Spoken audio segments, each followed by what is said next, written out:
On this Thursday night, a drop of hope against Western Canada's wildfires. Wow, she's raining. The change in weather that might offer relief. But why communities can't rest easy just yet. Or there was not enough precipitation to offset the prolonged drought. Canada's crypto king gets cuffed. The size of the alleged fraud was massive. The 25-year-old charged with defrauding investors millions of dollars. Plus, clearing the air on healthcare. There's a lot of things we can't predict in medicine and the world. The new effort to quash medical misinformation on the internet's biggest video platform. And bisons roaming the fields of Nova Scotia? Why ranchers have brought an icon of the prairies to the Maritimes. Global National with Donna Friesen. Reporting tonight, Carolyn Jarvis. Good evening, and thanks for joining us. There is cautious optimism on Canada's wildfire front, at least in the short term. Cooler temperatures and rain in some areas have given firefighters a chance to gain the upper hand over the past 24 hours. Among the 111 wildfires currently burning across Canada, 3 are of greatest concern. Blazes near the communities of Fort Nelson, BC, Fort McMurray, Alberta, and Cranberry Portage, Manitoba, have forced more than 10,000 people from their homes. But as Heather Yourex-West explains, while the weather may be favorable right now, the situation in all 3 communities remains volatile. Rain clouds dark and low over Fort McMurray are a welcome sight for a city anxious about what's to come. Rain showers are expected in that area throughout the day, and it'll give firefighters a chance to make further progress containing the fire. A nearly 20,000 hectare blaze is still just 5.5 kilometers from the northern Alberta city. But thanks to the weather, it hasn't grown or moved closer since Tuesday, when 6,600 people were ordered from their homes. Wow, she's raining. The weather helping fire efforts in northern BC as well, where 4,700 people remain under evacuation order as the Parker Lake fire threatens the community of Fort Nelson. Officials there cautioning that while the immediate threat may be diminished, the danger is far from gone. There was not enough precipitation that occurred yesterday to offset the prolonged drought that we've been experiencing since the fall of 2022, as well as for the fire to self-extinguish. There is more rain in the forecast, but only about 5 to 10 millimeters for the northeast corner of BC. Areas to the east are expecting a lot more. Northern prairies are looking at these soaking rains rolling through thanks to a low pressure system that's developed over Alberta. And so areas like Fort McMurray, and when we're looking towards the Flin Flon area, both areas are looking at about 20 to 40 millimeters of rainfall. With the May-long weekend marking the unofficial start of camping season, wildfire officials know the risk of new human-caused ignitions in the coming days is high. It's why there is no room for complacency, even in the rain. The year's longer-term forecast still showing an overall hot and dry fire season ahead. Heather Yourex-West, Global News, Calgary. There were more than 170 firefighters, 22 helicopters, and 57 pieces of heavy equipment assigned to the Fort McMurray wildfire. Jasmine King is there tonight, where the shifting weather is also helping fight the flames. How has the mood changed in a day, Jasmine? Carolyn, it's changed quite a bit. People seem to be a lot more calmer in Fort McMurray. This in part thanks to the rain that the city and the region has seen come in scattered spurts throughout the day. Community members saw some showers in the early morning. After that, the gray clouds and dark skies stuck around throughout the afternoon. There seemed to be more clouds in the sky than smoke, soothing some anxiety for residents. A lot of people have told us that they have painful memories of the fire that ripped through the city in 2016. They say they were reminded of that when the initial alerts were sent out earlier in the week, but that has now changed. So far, 6,600 people have been forced to leave their homes, as several neighborhoods have been evacuated. Although the rain is helping, Fort McMurray's fire chief says it's not clear yet if people will be allowed to return to their homes earlier, but many in the community are prepared to leave at any time, but are now breathing a little easier. I think right away, once we heard from him that he had everything under control, or they seemed to, that made us all feel better. So we're packed and ready to go in case we have to, but now it's not looking like that. I'm happy for the rain. I'm happy for the cooler temperatures, happier that it's going to be easier, not easier for the firefighters, but they'll be able to get a handle, maybe a bit of a handle on it. And I mean, it's still out of control, but they'll be able to push it back a little. The fire decreased in size overnight, and with the predicted rain, residents are hoping for more of the same in the coming days. Carolyn? Jasmine King in Fort McMurray, Alberta, thank you. A life of private jets, luxury cars, vacations, and now alleged fraud has caught up with Ontario's self-proclaimed crypto king. Aiden Pleterski has been arrested by Durham Regional Police after allegedly promising major profits for investors and that no one would lose their original contribution. But when funders couldn't get that money back, they turned to police. Shallima Maharaj joins us now with more. Shallima. Carolyn, it is a nightmare for investors who police say were bilked out of millions of dollars by a Whitby, Ontario man, the self-proclaimed crypto king. This case involved a large number of victims and required meticulous analysis of thousands of financial documents, which took over 18 months before resulting in the arrest of two parties. 25-year-old Aiden Pleterski of Whitby and 27-year-old Colin Murphy of Oshawa are both facing charges of fraud over $5,000 and laundering the proceeds of crime. Investigators allege investors were bilked of millions of dollars. We have information that Mr. Pleterski may have been attempting to solicit investors as recently as February of this year. The joint probe, known as Project Swan, was done in collaboration with the Ontario Securities Commission. It began in July 2022 when police began receiving several complaints about an investment fraud allegedly involving a Whitby man. The size of the alleged fraud was massive and spanned across multiple jurisdictions. During the course of their investigation, police also became aware of Murphy, who they say claimed to be generating large weekly profits through savvy investments. I think in the past, with many of the frauds and scams that have happened, there's been a quite low possibility of money being retrieved. It's quite difficult to track where transactions have gone, as well as the people who are trading on the platforms. In the end, Global News obtained documents that suggest Pleterski only invested less than 2% of the money he obtained from investors. The allegation being that those funds were funneled into a lavish lifestyle, leaving those who entrusted him with their cash in the lurch. Carolyn? Shallima Maharaj, thank you. Global News has learned one of the men accused of killing a BC Sikh leader was arrested and released shortly before allegedly carrying out the murder. Court documents show Amandeep Singh was charged with fleeing police and dangerous driving in early June of 2023. Less than 2 weeks later, he was allegedly part of a group of 4 Indian nationals who police say ambushed and shot Hardeep Singh Nijjar outside a Sikh temple. And you can read more details about Nijjar's alleged killers on our website at globalnews.ca. A positive update tonight after an assassination attempt on the Prime Minister of Slovakia. Robert Fico is in stable but serious condition, according to doctors. And a warning, the moment he was shot is disturbing to watch. It happened yesterday while Fico was walking toward a crowd of people standing behind a metal barrier. The 59-year-old was in surgery for 5 hours and is now in intensive care. Fico is a divisive figure who returned to power last fall, vowing to stop sending weapons to Ukraine and end illegal migration. A 71-year-old man arrested on site has been charged with attempted murder. A top Slovakian minister says the suspect acted alone and had previously taken part in anti-government protests. To Ukraine now, where violent battles are taking place near Kharkiv, with both sides claiming progress.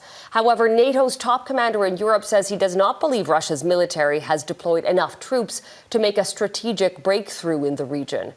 Ukrainian President Volodymyr Zelenskyy spent the day in Kharkiv getting an update on military operations and honoring injured soldiers, while Russian President Vladimir Putin met with Chinese President Xi Jinping, calling for a political solution to end the war. Our Europe Bureau Chief Crystal Goomansingh has more on the political and military battles that are intensifying.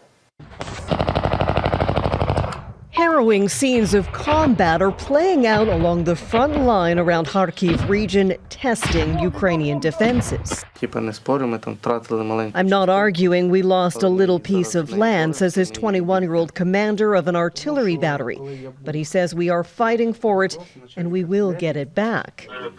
Russia claims to have seized 12 villages recently.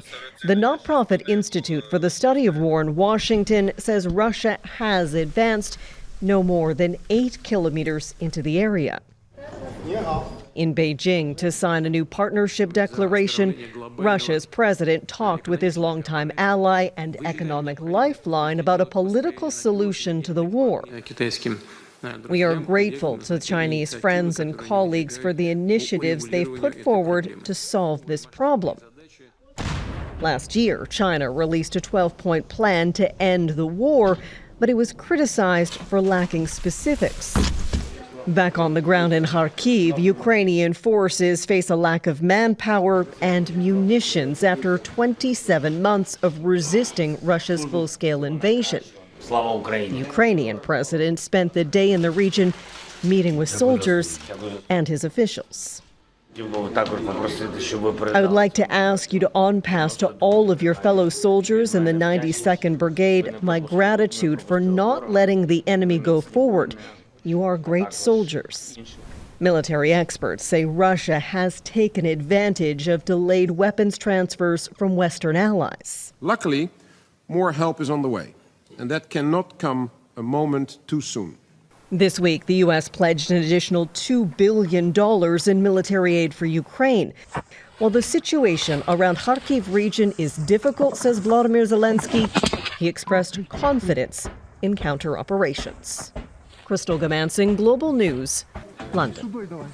South Africa urged the United Nations top court today to impose emergency measures to halt Israel's military operation in Rafah in southern Gaza. Israel's genocide has continued apace and has just reached a new and horrific stage. South Africa wants the court to order Israel to stop its attack as part of its case accusing Israel of genocide against Palestinians. The Palestinian Health Ministry, which is run by Hamas, says Israel's campaign in Gaza has killed more than 35,000 people. The UN says more than 1 million Palestinians are on the brink of starvation. And making that situation even worse, the fact no food deliveries have entered the 2 main border crossings in southern Gaza for more than a week. Well, there is hope aid could be arriving soon. The U.S. military says it has finished installing a floating pier to deliver supplies into the Gaza Strip. Trucks carrying humanitarian assistance are expected to begin moving ashore in the coming days. The push to get better help for your health online. Coming up, how YouTube is teaming up with medical professionals to fight misinformation. Plus, remembering Canadian sports commentator Darren D.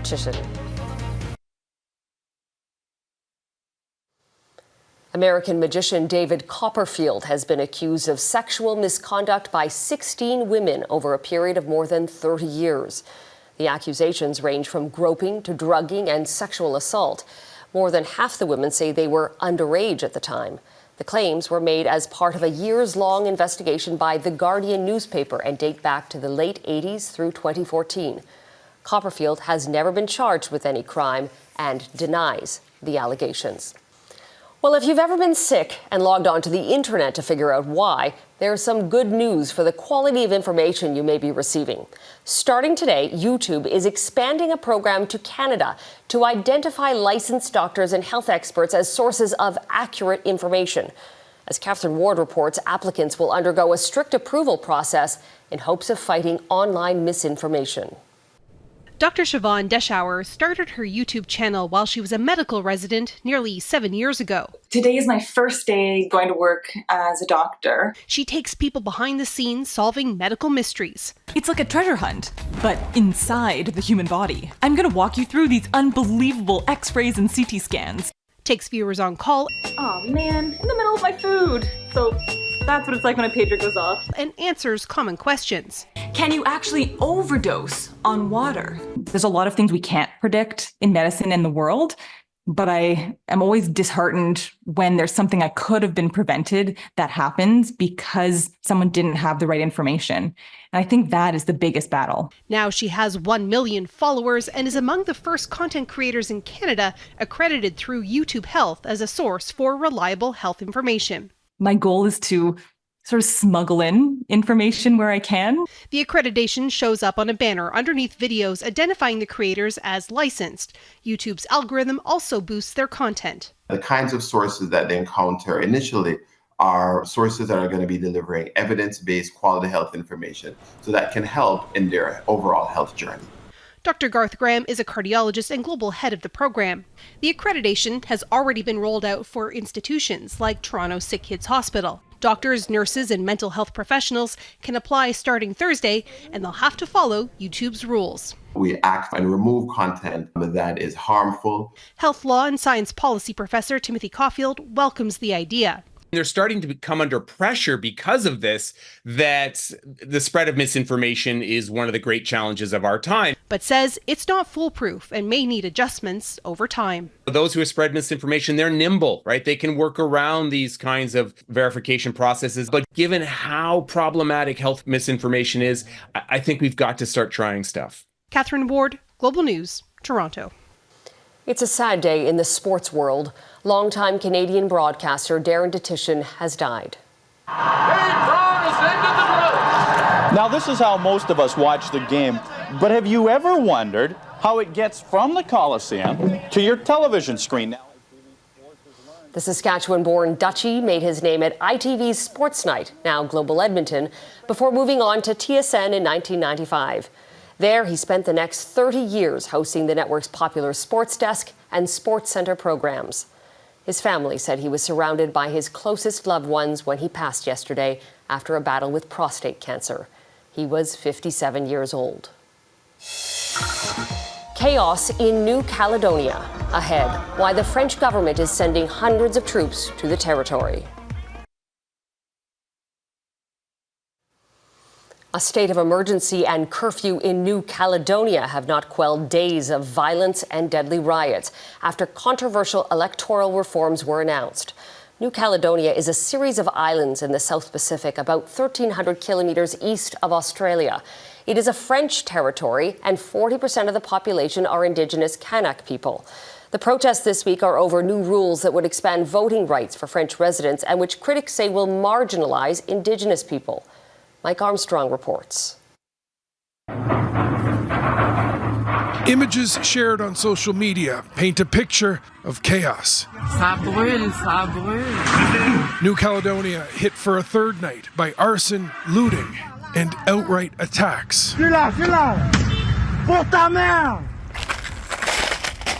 3 protesters have been killed and about 200 arrested. Law enforcement has been overwhelmed at times. 64 officers have been injured, 2 have died. Living in the middle of it means stress and little sleep. Everything's burning. They are literally shooting at each other. The state of emergency declared by the French government has given security forces new powers to search and arrest. There's also an overnight curfew and reinforcements on the way. Wednesday, the government said it was sending 500 new officers and soldiers. Just a day later, it's doubling that to 1,000. Le scrutin est clos. Now, pressure had been building for weeks over electoral reforms. Under new rules adopted in Paris Wednesday, anyone who lives in New Caledonia for 10 years will be eligible to cast ballots in provincial elections. That change is opposed by many from New Caledonia's Indigenous Kanak people. They argue it will add about 25,000 new voters to the electoral rolls and dilute the Indigenous vote, something that would further marginalize a group that suffered from widespread discrimination and segregationist policies. On se sent opprimé. We feel oppressed and angry, this woman says. Everything is happening over there. Are people listening to us? Dominique Fauchy is a leader with the Kanak pro-independence party. He's in Paris for talks this week and says the crisis at home could have been avoided. He says they made numerous appeals that France withdraw the bill, but that it was like shouting into a void, and now things are exploding. Mike Armstrong, Global News, Montreal. The beauty of bison. Next, how a family in Nova Scotia hopes their herd will attract visitors.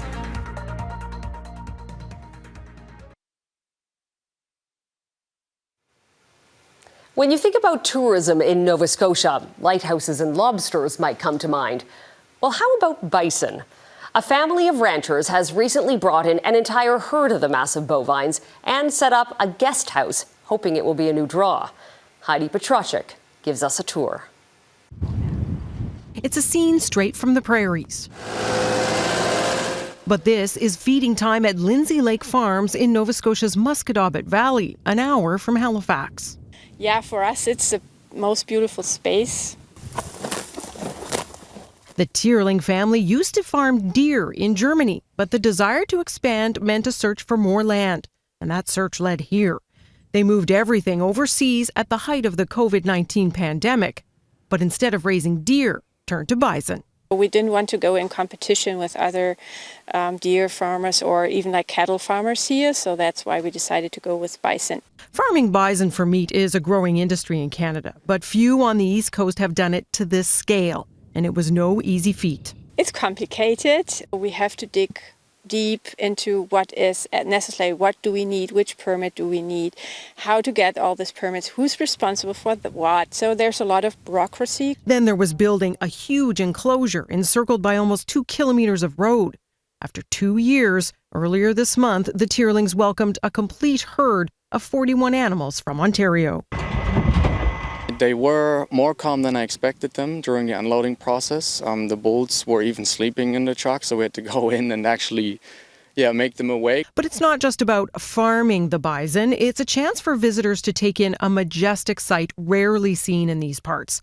The Tierlings' dream is to turn this into a tourism destination with overnight accommodations and Lindsay Lake right on the property. When you come from the city, you just enjoy maybe the stillness, the beautiful nature, and so that's kind of what we want to bring. A bison calf has already been born here, the growing herd's new place to roam. A unique farm experience the family wants to share. Heidi Petracek, Global News, Lindsay Lake, Nova Scotia. And that is Global National for this Thursday. I'm Carolyn Jarvis. Tonight's Your Canada is this storm brewing near Watrous, Saskatchewan. Thanks for watching. Mithu Garcha will be at the anchor desk tomorrow. Have a great night.